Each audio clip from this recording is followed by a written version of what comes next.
அம்மா சொல்லம்மா, நீ ஆடிய நாட்டியமோ வெகு விமர்சையாக உள்ளது.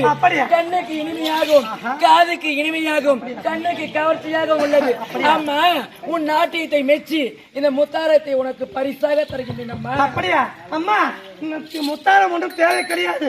இருந்தாலும் நீங்கள் கொடுக்கும் பரிசை நான் வாங்க வேண்டும் என்றால் ஒரு நிபந்தனை இருக்கிறது. என்ன நிபந்தனைமா?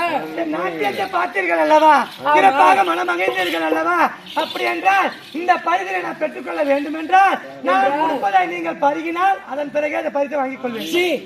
நாட்டியம் வைத்து பொழுப்புக்காக நாட்டியம் ஆடக்கூடிய கேவலமான ஒரு பெண்ணு நீ பரிசு கொடுத்தா நான் வாங்கிக்கிறதா?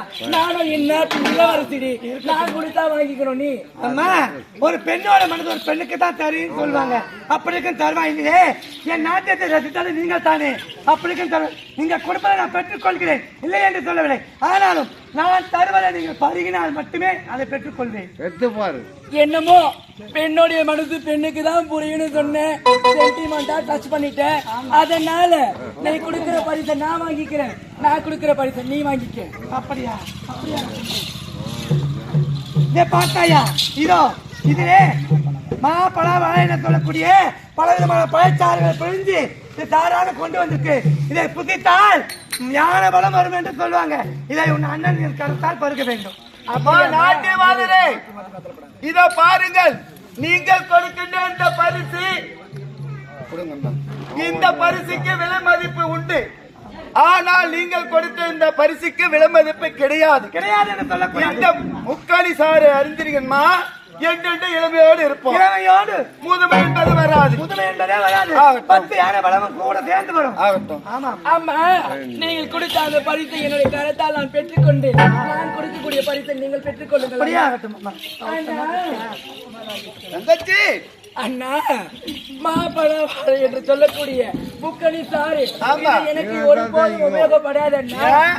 என்றாவது இருந்தாலும் என் நாட்டை விட்டுவிட்டு இன்னொரு நாட்டிற்கு மனம் பகலாக சென்று விடுவேன். ஆமா, நான் தந்தைக்கு பிறகு நாட்டை ஆளக்கூடிய பொறுப்பு உனக்கு தான் அண்ணா உள்ளது. இந்த நாட்டை ஆள வேண்டும் என்றால் என்றென்றும் இளமையோடு இருக்க வேண்டும்.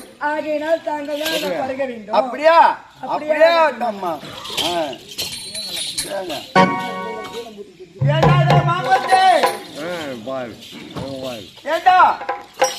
முக்கணி சார் பருக பாருண்டா. அப்படியே சார் நான் பாத்துக்கிறேன். நீ போயிட்டு வாங்க, உன்னோட நல்லா தோடி பாரு. நீ போ.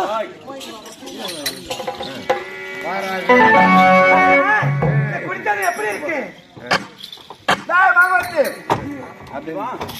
வராங்க.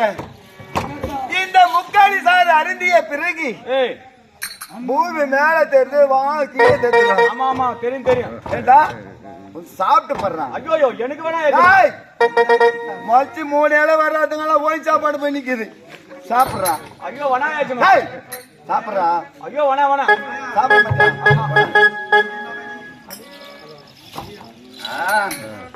சாப்பிட உனக்கு எப்படி இருக்கு தெரியுமா? இன்னும் கொஞ்சம் குடிக்கணும் போல தோணுது. கால் என்ன மேல வச்சுக்கிற? காலு மேல கை கீழே இருக்குது, காலு மேல இருக்குது. அந்த அளவுக்கு ஏறி போச்சா உனக்கு? ஆமா. உங்க பேர் என்ன? என் பேரா? என் பேர் தான் கச்சிலைன்னு சொல்லுவாங்க. கச்சிலை. ஆமாங்க. கச்சிலை. ஆமாங்க. அந்த சிலையே உயிர் கொண்டு வந்த மாதிரி தெரியும். அப்படியா? கச்சிலை. இப்போது உன்னை பார்க்கும்போது எப்படி இருக்கு தெரியுமா? எப்படி இருக்கு? கச்சிலை, நீ கொடுத்த இந்த மதுரசம், மதுரசம், இந்த பழரசம், பழரசம். கச்சிலை மகளே, பெருக்குடி மகளே,